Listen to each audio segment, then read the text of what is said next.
Hello everyone to another episode of Read With Me. We are reading Rich Dad Poor Dad. We had another episode where we actually read the introduction, so you can find that somewhere above. Really great start to this whole Read With Me entire mission here. We're going to be reading 22 books for 2022. Really powerful stuff. And also, if you're not part of the Billionaire at Inner Circle, make sure to go check that out. It's going to be linked into the description below. And also, really important, if you want to buy this book, make sure to go into the description below, because we've actually connected with Robert and made sure that all of his book selection is actually below. So make sure to check that out. Support Robert. He's awesome, obviously. And let's dive into it. Yeah. By the way, my name is Isabel. I'm one of the founders of Billionaire. It's an amazing company. It's a legacy company for us where we're impacting the lives of 4 billion souls all over the world, helping them and making sure that they achieve personal and financial freedom. That's our vision and our mission. So we're here to make a difference, and together we can grow together. So let's dive into it. Let's go. Awesome. So chapter 1, the rich don't work for money. The poor and the middle class work for money. The rich have money work for them. Dad, can you tell me how to get rich? My dad put down the evening paper. Why do you want to get rich, son? Because today, Jimmy's mom drove up in their new Cadillac and they were going to the beach house for the weekend. He took 3 of his friends, but Mike and I weren't invited. They told us we weren't invited because we were the poor kids. They did? My dad asked incredulously. Yeah, they did, I replied in a hurt tone. My dad silently shook his head, pushed his glasses up the bridge of his nose, and went back to reading the paper. I stood waiting for an answer. The year was 1956. I was 9 years old. By some twist of fate, I attended the same public school where the rich people sent their kids. We were primarily a sugar plantation town in Hawaii. The managers of the plantation and the other affluent people, such as doctors, business owners, and bankers, sent their children to this public elementary school. After grade 6, their children were generally sent off to private schools. Because my family lived on one side of the street, I went to this school. Had I lived on the other side of the street, I would have gone to a different school with kids from families more like mine. After grade 6, these kids and I would go on to the public intermediate and high school. There were no private schools for them or for me. My dad finally put the paper down. I could tell he was thinking. Well, son, he began slowly, if you want to be rich, you have to learn how to make money. How do I make money? I asked. Well, use your head, son, he said, smiling. Even then, I knew that really meant, that's all I'm going to tell you. Or, I don't know the answer, so don't embarrass me. A partnership was formed. The next morning, I told my best friend Mike what my dad had said. As best as I could tell, Mike and I were the only poor kids in this school. Mike was also in the school by a twist of fate. Someone had drawn a job in the line for the school district, and we wound up in the school with the rich kids. We weren't really poor, but we felt as if we were, because all the other boys had new baseball gloves, new bicycles, new everything. Mom and Dad provided us with the basics like food, shelter, and clothes, but that was about it.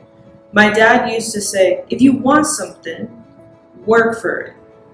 We wanted things, but there was not much work available for a 9-year-old boy.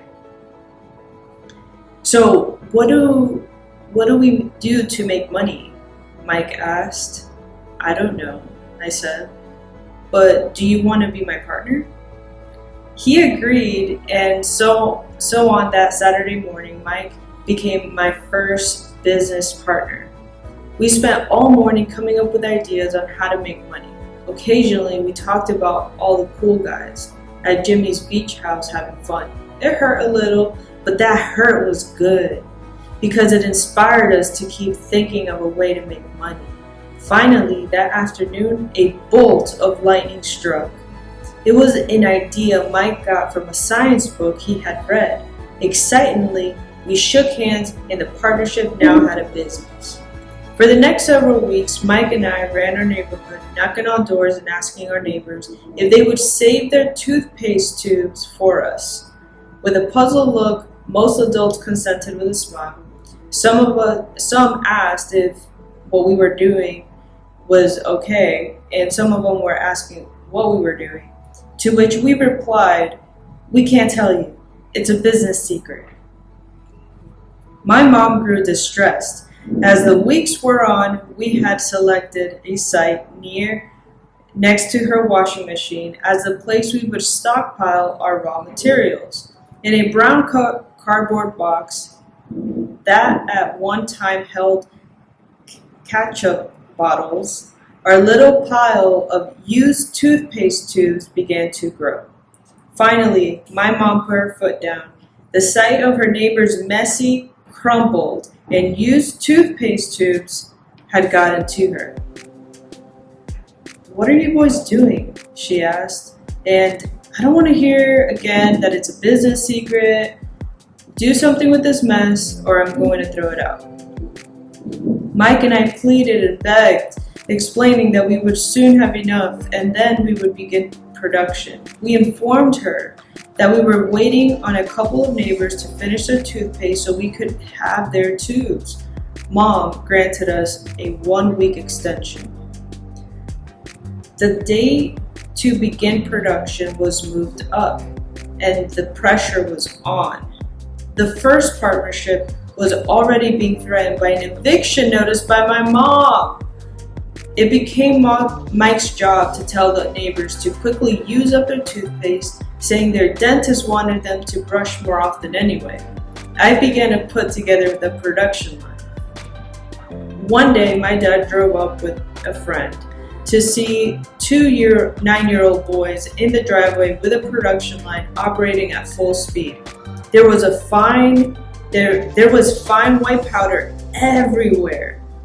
On a long table were small milk cartons from school, and our family's hibachi grill was glowing with red-hot coals at maximum heat. Dad walked up cautiously, having to park the car at the base of the driveway since the production line blocked the carport. As he and his friend got closer, they saw a steel pot sitting on top of the coils in which the toothpaste tubes were being melted down. In those days, toothpaste did not come in plastic tubes. The tubes were made out of lead. So once the paint was burned off, the tubes were dropped into the small steel pot. They melted until they became liquid. And with my mom's pot holders, we poured the lead through a small hole in the top of milk cartons. The milk cartons were filled with plastic of Paris. White powder was everywhere. In my haste, I had knocked the bag over, and the entire area looked like it had been hit by a snowstorm. The milk cartons were the outer containers for plaster of Paris molds. My dad and his friend watched as we carefully poured the molten lead through a small hole at the top of the plaster of Paris cube. "Careful," my dad said. I nodded without looking up. Finally, once the pouring was through, I put the steel pot down and smiled at my dad. What are you boys doing?" he asked with a cautious smile. We're doing what you told me to do. We're going to be rich, I said. Yep, said Mike, grinning and nodding his head. We're partners. And what is in those plaster molds, my dad asked. Watch, I said. This should be a good batch. With a small hammer, I tapped at the steel that divided the cube in half. Cautiously, I pulled up the top half of the plaster mold, and a lead nickel fell out. Oh no! My dad exclaimed. You're casting nickels out of lead? That's right, Mike said. We're doing as you told us. We're making money! Oh my God. This is great. My dad's friend turned and bursted into laughter. My dad smiled and shook his head, along with a fire and a box of spent toothpaste tubes. In front of him were two little boys covered with white dust, smiling from ear to ear. He asked us to put everything down and sit with him on the front step of our house. With a smile, he gently explained what the word counterfeiting is. Counterfeiting? Meant. That's so... This is great. Literally, let's make some money. Okay. Our dreams were dashed. You mean this is illegal? Asked Mike in a quivering voice. Let them go. My dad's friend said, they might be developing a natural talent. My dad glared at him. Yes, it is illegal. My dad said gently, but you boys have shown great creativity and original thought. So keep going. I'm really proud of you. Disappointed, Mike and I sat in silence for about 20 minutes before we began cleaning up our mess. The business was over on opening day. Sweeping the powder up, I looked at Mike and said, I guess Jimmy and his friends are right. We are poor. My father was just leaving as I said that. Boys, he said, you're only poor if you give up. The most important thing is that you did something. Most people only talk and dream of getting rich. You've done something. I'm very proud of you. I will say it again. Keep going. Don't quit. I'm going to highlight this sentence because literally, you're only poor if you give up. And the acronym for poor is passing over opportunity repeatedly. Mike and I stood there in silence. They were nice words, but we still did not know what to do. So, how come you're not rich, Dad? I asked. Because I chose to be a school teacher. School teachers really don't think about being rich. We just like to teach. I wish I could help you, but I really don't know how to make money. Mike and I turned and continued our cleanup. I know, I said my dad. If you boys want to learn how to be rich, don't ask me. Talk to your dad, Mike. My dad? Asked Mike with a scrunched up face. Yeah, your dad, repeated my dad with a smile. Your dad and I have the same banker, and he raves about your father. He told me several times that your father is brilliant when it comes to making money. My dad? Mike asked, again in disbelief. Then how come we don't have a nice car and a nice house like the rich kids at school? A nice car and a nice house don't necessarily mean you're rich or you know how to make money, my dad replied. Jimmy's dad works for the sugar plantation. He's not much different than me. He works for a company and I work for the government. The company buys the car for him. The sugar company is in the financial trouble. And Jimmy's dad may soon have nothing. Your dad is different, Mike. He seems to be building an empire. And I suspect in a few years, he will be a very rich man. With that, Mike and I got excited. With new vigor, we began cleaning up the mess caused by now defunct First Business. As we were cleaning, we made plans for how and when to talk to Mike's dad. The problem was that Mike's dad worked long hours and often did not come home until late. His father owned warehouses, a construction company, a chain of stores, and 3 restaurants. It was the restaurants that kept him out late. Mike caught the bus home after we had finished cleaning up. He was going to talk to his dad when he got home that night and asked him if he would teach us how to become rich. Mike promised to call as soon as he talked to his dad, even if it was late. The phone rang at 8:30 p.m. Okay, I said. Next Saturday? I put the phone down. Mike's dad agreed to meet with us. On Saturday, I caught the 7:30 a.m. bus to the poor side of town. The lessons begin. Mike and I met his dad that morning at 8 o'clock. He was already busy, having been at work for more than an hour. His construction supervisor was just leaving in his pickup truck, and I walked up to him to his simple, small, and tidy home. Mike met me at the door. Dad's on the phone, and he said to wait on the back porch, Mike said as he opened the door. The old wooden floor creaked as I stepped across the threshold of the aging house. There was a cheap mat just inside the door.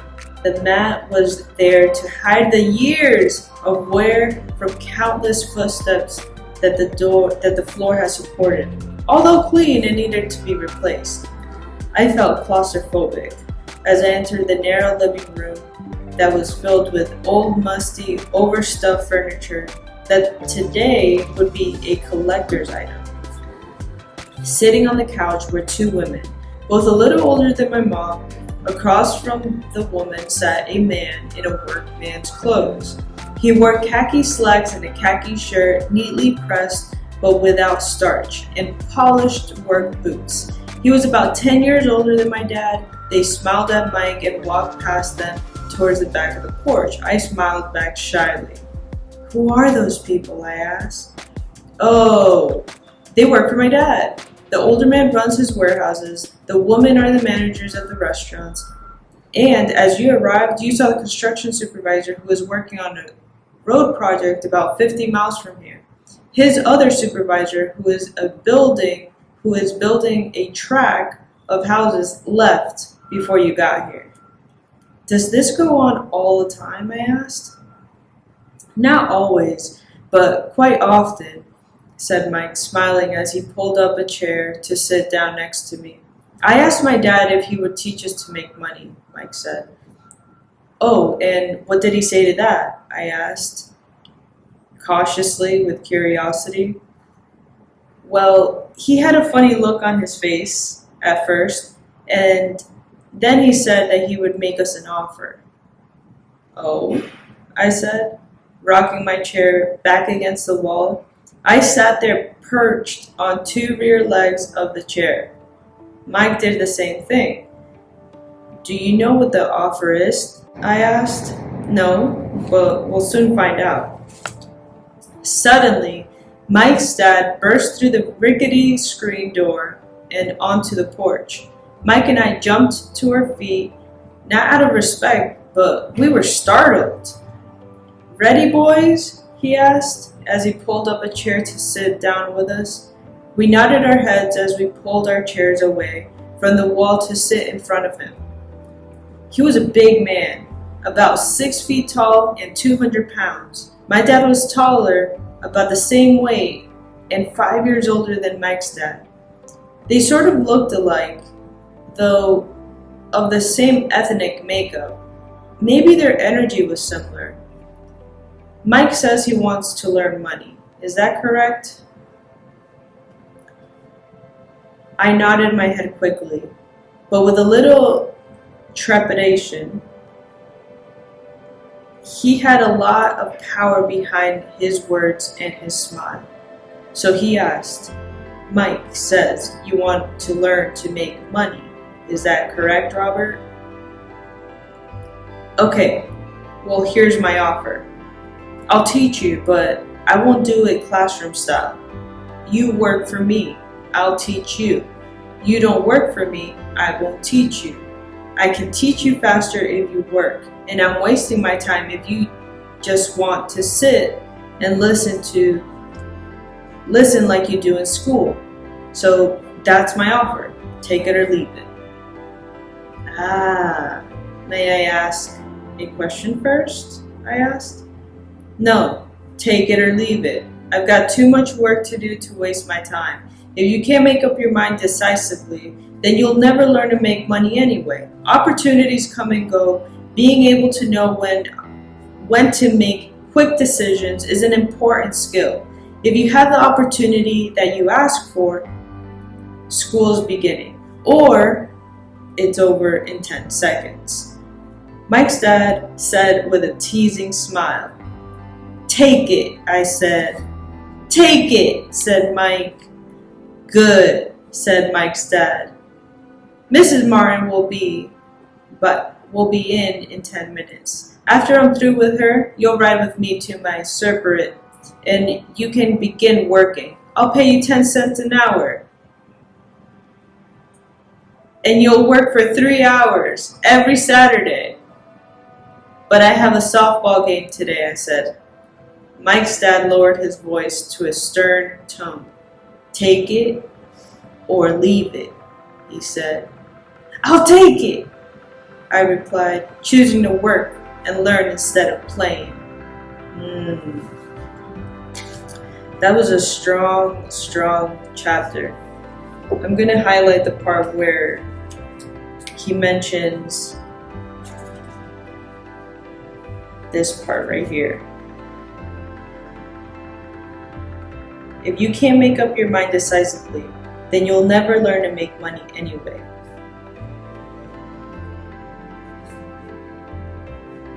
Opportunities come and go. Being able to know when to make decisions is an important skill. So strong, you know? So strong.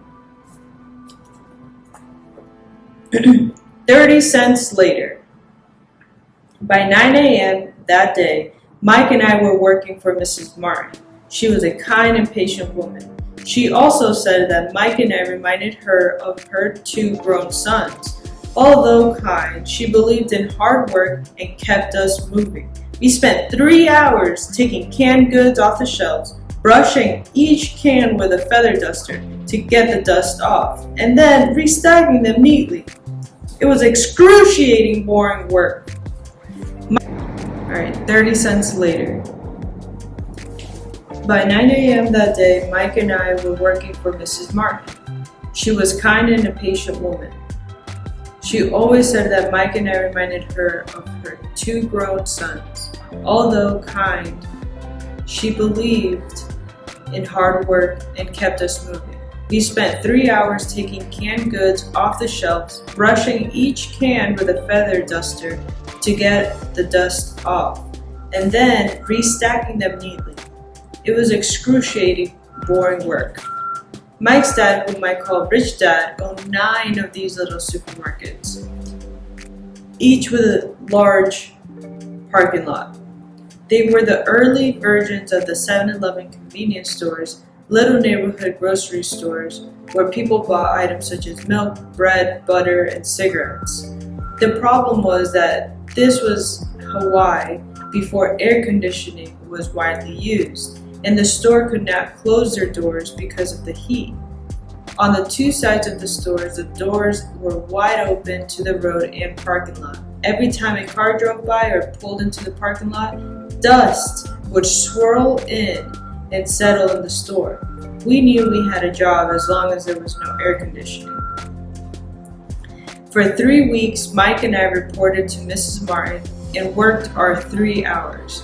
By noon, our work was over, and she dropped 3 little dimes in each of our hands. Now, Even at the age of 9 in the mid-1950s, 30 cents was not too exciting. Comic books were 10 cents back then, so I usually spent my money on comic books and went home. By Wednesday of the 4th week, I was ready to quit.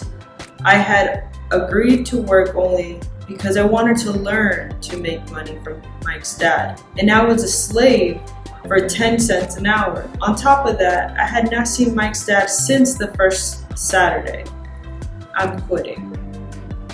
I told Mike at lunchtime. School was boring, and now I did not even have my Saturdays to look forward to. But it was the 30 cents that really got to me. This time, Mike smiled. "What are you laughing at?" I asked with anger and frustration. "Dad said this would happen. He said to meet with him when you were ready to quit." "What?" I said indignantly. He's waiting for me to get fed up." "Sort of," Mike said. "That's kind of different. He doesn't teach you like a regular dad. Your mom and your dad lecture a lot. My dad is quiet and a man of few words. You just wait till this Saturday. I'll tell him you're ready." "You mean I've been set up?" "No, not really, but maybe. Dad will explain on Saturday." Waiting in line on Saturday. I was ready to face Mike's dad. Even my real dad was angry with him. My real dad, the one I call the poor one, thought that my rich dad was violating child labor laws and should be investigated. My educated poor dad told me to demand what I deserve, at least 25 cents an hour. My poor dad told me that if I did not get a raise, I was to quit immediately. "You don't need that damn job anyways," said my poor dad with indignation. At 8 o'clock Saturday morning, I walked through the door of Mike's house when Mike's dad opened it. "Take a seat and wait in line," he said as I entered. He turned and disappeared into his little office next to a bedroom. I looked around the room and didn't see Mike anywhere. Feeling awkward, I cautiously sat down next to the same 2 women who were there 4 weeks earlier. They smiled and slid down the couch to make room for me. 45 minutes went by and I was steaming. The 2 women had met with him and left 30 minutes earlier.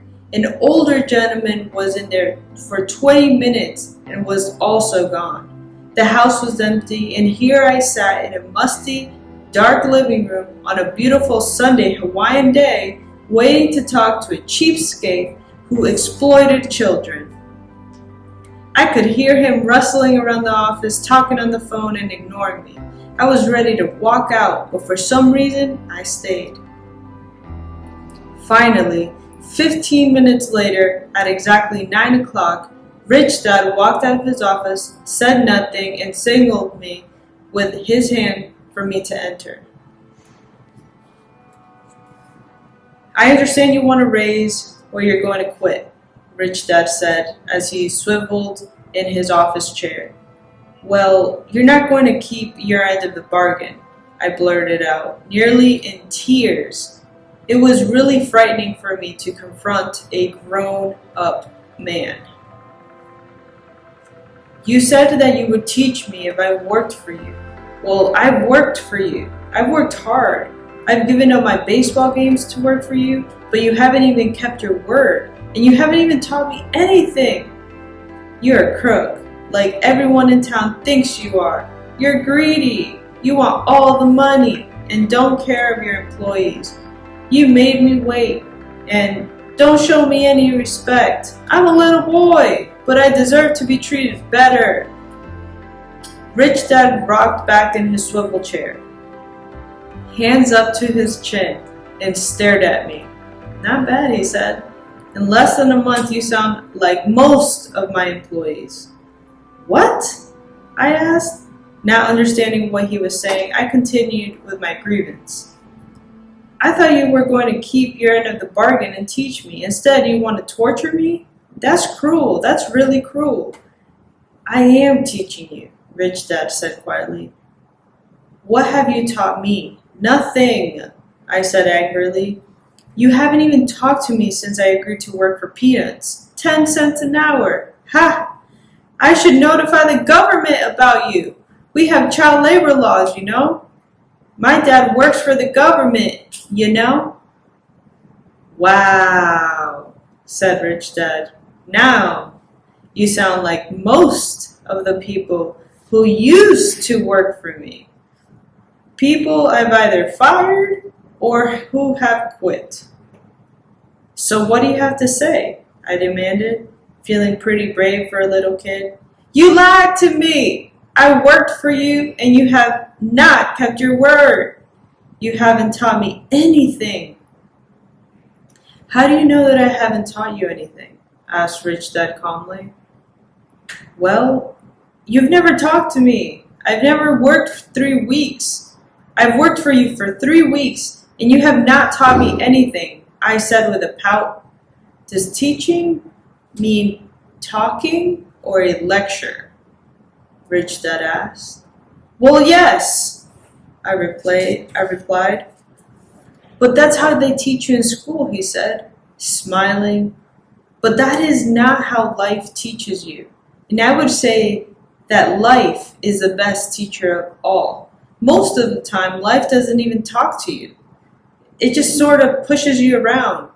Each push is life saying, wake up, there's something I want you to learn. That's strong. Each push is life saying, wake up, there's something I want you to learn. What is this man talking about? I asked myself. Life pushing me around? What's life talking to me? Now, I knew I had to quit my job. I was talking to someone who needed to be locked up. If you learn life's lessons, you will do well. If not, life will just continue to push you around. People do 2 things. Some just let life push them around. Others get angry and push back, but they push back against their boss, or their job, or their husband, or their wife. They do not know it's life that's pushing. I had no idea what he was talking about, okay? Life pushes all of us around. Some people give up and others fight. A few learn the lessons and move on. They welcome life pushing them around. To these people, it means they need and want to learn something. They learn and they move on. Most quit and a few like you fight. Rich Dad stood and shut the creaky old wooden window that needed repair. If you learn this lesson, you will grow into a wise, wealthy, and happy young man. If you don't, you will spend your life blaming a job, low pay, or your boss for your problems. You'll live a life always hoping for that big break that will solve all your money problems. Rich Dad looked over at me to see if I was still listening. His eyes met with mine. We stared at each other, communicating through our eyes. Finally, I looked away once I had absorbed his message. I knew he was right. I was blaming him, and I did ask to learn. I was fighting.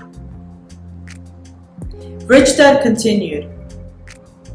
Or, if you're the kind of person who has no guts, you just give up every time life pushes you.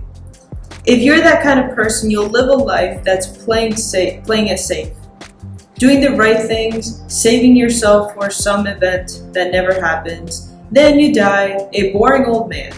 You'll have lots of friends who really like you because you were such a nice, hard-working guy. But the truth is that you let life push you into submission.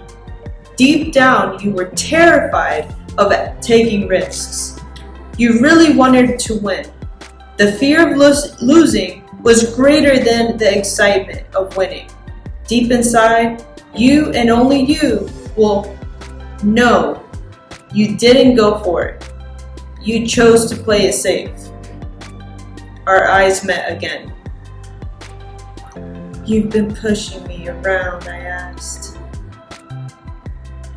You've been pushing me around, I asked.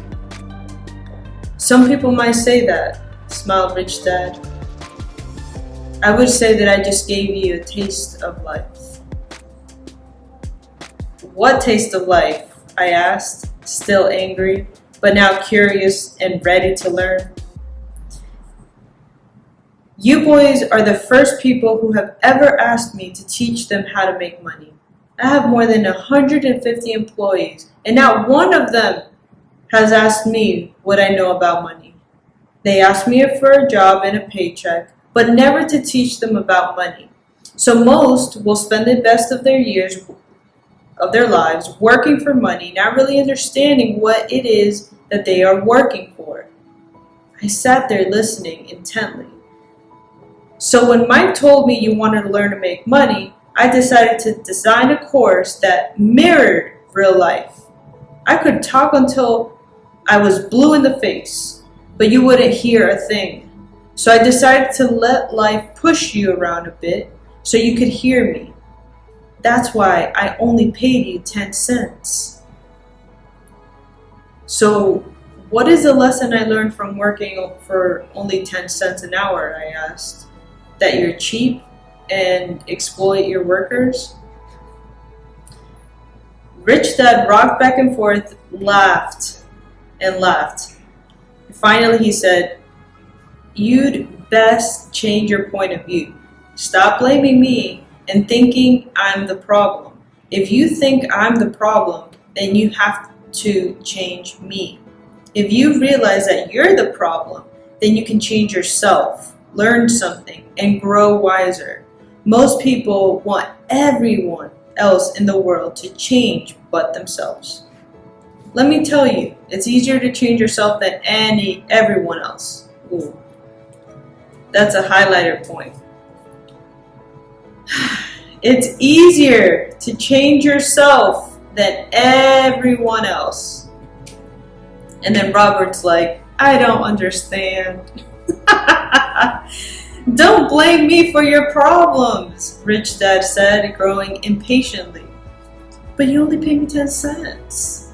So what are you learning? Rich Dad asked, smiling. That you're cheap? I said, with a grin. See, you think I'm the problem, Rich Dad said. But you are. Well, keep that attitude and you'll learn nothing. Keep that attitude and I'm the problem, and what choices do you have? Well, if you don't pay me more or show me more respect and teach me, I'll quit. Well put, Rich Dad said, and that's exactly what most people do. They quit and go looking for another job, a better opportunity, a higher pay, actually thinking that this will solve the problem. In most cases, it won't. So what should I do? I asked. Just take this measly 10 cents an hour and smile? Rich Dad smiled. Rich Dad smiled. That's what the other people do. But that's all they do. Waiting for a raise, thinking that more money will solve their problems. Most just accept it. And some take a second job working harder. But again, accepting a small paycheck. I sat staring at the floor, beginning to understand the lesson Rich Dad was presenting. I could sense it was a taste of life. Finally, I looked up and said, so what will solve the problem? This, he said, leaning forward in his chair and tapping me gently on the head. The stuff between your ears. This is what's going to change. The stuff between your ears. It was at that moment that Rich Dad shared the pivotal point of view that separated him from all his employees and my poor dad, and led him to eventually become one of the richest men in Hawaii, while my highly educated but poor dad struggled financially all his life. It was a singular point of view that made all the difference of a lifetime. Rich Dad explained this point of view over and over, which I call lesson number 1. The poor and the middle class work for money. The rich have money work for them. On that bright Saturday morning, I learned a completely different point of view from what I had been taught by my poor dad. At the age of 9, I understood that both dads wanted me to learn. Both dads encouraged me to study, but not the same things. My highly educated dad recommended that I do what he did. Son, I want you to study hard, get good grades, so you can find a safe, secure job with a big company, and make sure it has all excellent benefits. My rich dad wanted me to learn how money works so I can make it work for me. These lessons I would learn through life with his guidance, not because of a classroom. They were all lessons I learned through his lessons, not a classroom. That's strong. People think by going to college, they will get a good education. It's the last thing by it. My rich dad continued my first lesson. I'm glad you got angry about working for 10 cents an hour. If you hadn't gotten angry and simply accepted it, I would have to tell you that I could not teach you. You see, true learning takes energy, passion, and a burning desire. Anger is a big part of that formula. For passion is anger and love combined. Wow, that's a good one. Anger is a big part of that formula. For passion is anger and love combined. When it comes to money, most people want to play it safe and feel secure. So passion does not direct them. Fear does. So is that why they'll take jobs with low pay? I asked. Yes, said Rich Dad. Some people say I exploit people because I don't pay as much as the sugar plantations or the government. I say that those people exploit themselves. It's the fear, not mine. But don't you feel you should pay them more? I asked. I don't have to. And besides, more money will not solve their problems. Just look at your dad. He makes a lot of money, but he still can't pay his bills. Most people given more money only get into more debt. So that's why the 10 cents an hour, I said, smiling. It's a part of the lesson. That's right, smiled Rich Dad. You see, your dad went to school and got an excellent education, so he could get a high-paying job, but he still has money problems because he never learned anything about money in school. On top of that, he believes in working for money. And you don't? I asked. Not really, no. If you want to learn to work for money, then stay in school. This is a great place to learn to do that. But if you want to learn how to have money work for you, then I will teach you how to do that. But only if you want to learn. Wouldn't everyone want to learn that, I asked? No, said Rich Dad. Simply because it's easier to learn to work for money, especially if fear is your primary emotion when the subject of money is discussed. I don't understand, I said with a frown. Don't worry about that for now. Just know that it's fear that keeps most people working at a job. The fear of not paying their bills, the fear of being fired, the fear of not having enough money, the fear of starting over. That's the price of studying, to learn a profession or a trade, and then working for money. Most people become a slave to money and then get angry at their boss. Learning to have money work for you is a completely different course of study, I asked. Absolutely, Rich Dad answered. Absolutely. We sat in silence on that beautiful Hawaiian Saturday morning. My friends had just started a Little League baseball game, but for some reason, I was now thankful I decided to work for 10 cents an hour. I sensed that I was about to learn something my friends wouldn't learn in school. Ready to learn? Asked Rich Dad. Absolutely, I said with a grin. That's so strong. So I'm gonna stop there. We'll continue tomorrow. But that was truly incredible. Like, the misconception of having to go to school, learn how to, make money is a trap. By you going to school, you're paying to go to that institution. And then they teach you how to be a great employee.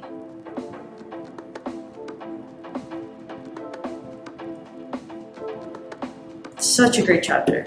Like, I'm almost speechless. What did you get out of the reading today? You can put it in the comments. Blow it up. This is gonna be amazing. We're gonna continue to do these readings, and every single time that we read, it's gonna get better and better and better. Not only that, but if you're interested in making sure that everything's stuck, everything gets even deeper ingrained into like your subconscious in a way that you can now teach it to your children, teach it to your staff, teach it to your friends. Because if you can teach something, then you have truly learned it. If you apply it, then you become a master, right? So that's what we're really focused on in the Billionaire Inner Circle. So make sure to look in the links below in the description, click it, find out more information. If you liked this video, if you love Rich Dad Poor Dad, make sure to subscribe, hit the like button, share your comments in the comment section, and definitely looking forward to all the blessings heading your way. And once again, I'm Isabel. I'm one of the founders of Billionaire, and we'll see you tomorrow.